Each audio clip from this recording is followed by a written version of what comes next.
Hello world, and I welcome you to this first video. In case you haven't seen the YouTube title, obviously, I don't know why, you have caught us with our restoration project, which, if you haven't got the title yet, as I turn around, this old boy. 1938 Ford 85 truck. Why is it called an 85? Because that little flathead V8 in there only produced 85 horsepower. This is a sort of long-term project, and I just want to take you on the ride with me. And guess what? Maybe putting it on YouTube and the internet, it might actually hold me accountable if you have anyone commenting or questioning or checking in on what you're up to.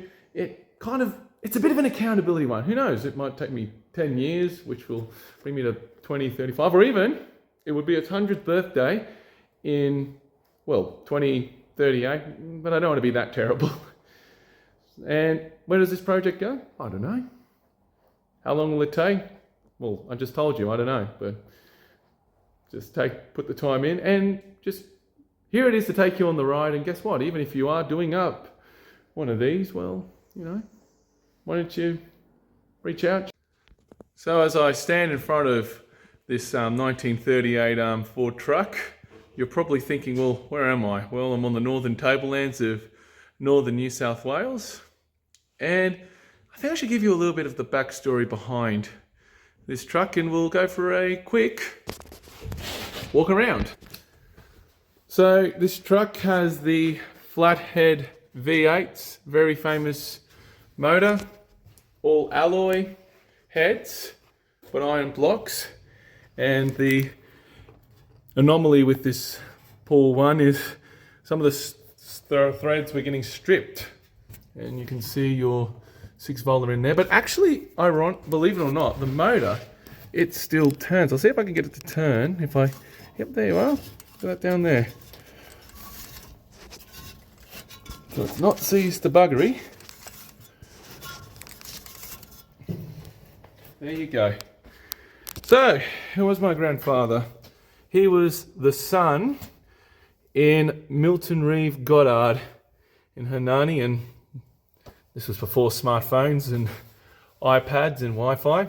That was the phone number. But so my granddad bought this after the Second World War, and he used it as his farm vehicle, one up from the horse and plough cart he had, slaving away. So this actual vehicle was on our previous property and came here 10 years ago. And 10 years from when it arrived then to now, just got to the point of thinking, well, you know what? Let's start a restoration. As I sit down on the back here, I probably should tell you what has sort of made me come to this point of wanting to finally tackle this old boy. Well, as I said, came to from the old place 10 years ago. Spent about 2 years in the shed, and then it spent about 8 years sleeping under the stars, which we were quite ashamed of. But the short of it is, life circumstances change. And sometimes in life you just have to say to yourself, nah, this is a goal. You can always promise yourself something and promise yourself something. And you just got to get a point of saying, nah, stop making talk cheap and actually make a start. So this is going to be, day one. And I guess my question, where to start? As you can see, I am up from on top of the boy, but I'm not terribly enthusiastic about bearing all weight of me on this back. So, you know what, I think let's jump down with a dud camera angle, and why don't we just make job one taking off the back. I'm not going to lift it off today, but what I do want to do, attack these U-bolts, which what we're going to do with this, we're going to just loosen them up, get some WD-40 on there, take our time, go back and forth, see how we go, and hopefully get the nuts free so the next time we can lift this tray back off. But speaking of nuts, there are some we overlook, which are wheel nuts. I think I'll put some WD-40 on them first, and then I'll come back when we've gotten all this done.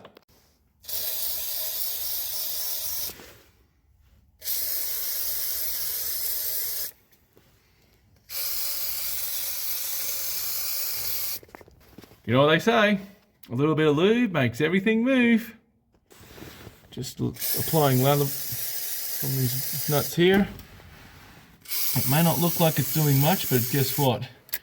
It's probably working the way you won't see.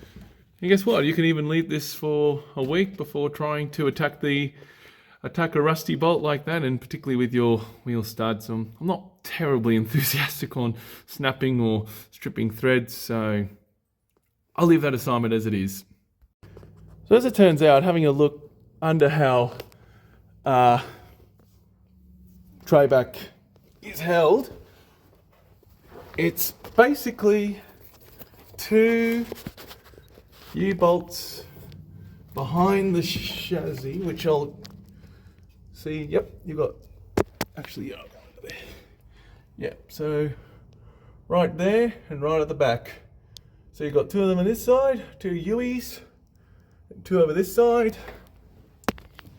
And once you've done 2 over the other side, you can do these last 2 right here. No science to it. And dumb fact for those that aren't in Australia, this stuff, WD-40, commonly known as possum's piss. You can tell on day one I haven't got fancy stuff. I've tried to wedge this as best as I can in the rail for our first nut. So here we go. Hopefully this doesn't fall down. When all else fails, you get the big Bertha. So this is a 1 1/8 socket. Gee, I'm going to do these 2. So let's see if we can undo them with a bit of lefty-loosey. All right, this is it. The first nut being undone. Is she moving? Oh, yep, there you go. Alright, that's our first one. Give me some luck, boy. Ah, there you go. Yep, that's it.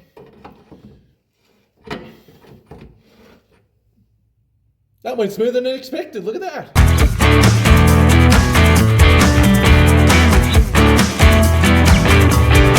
I think that went better than expected. So, let's get on with the other 5.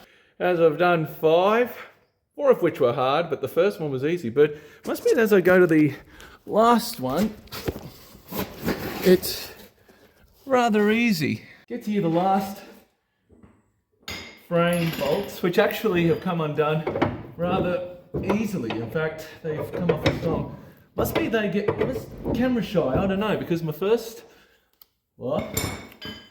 Behaved himself. The other 4, put up a bit of a fight.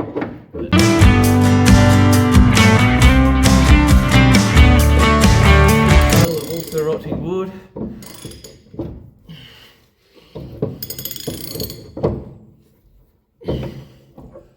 Ooh, tell you what, never mind getting you 10,000 steps. Jump on a sort of vehicle instead.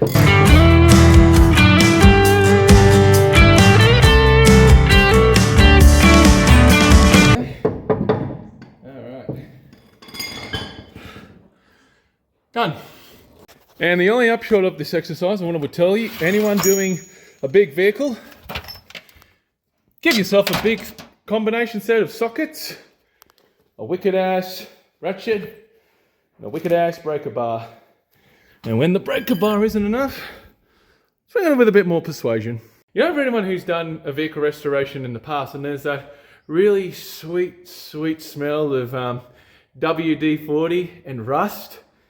It's, for anyone who hasn't restored a vehicle, you're probably going, that smells disgusting. But there's, I don't know, something earthly about it. Maybe it's just a solid dopamine hit of when you're finally getting that rusty fastener undone. We've pretty well gotten to where we wanted to be. We got to the point where we can get this tray off, and next time we work on this old puppy, might lift it up, might maybe work around the front perhaps, maybe getting our bonnet off, seeing how this all strips, maybe even working on those nuts.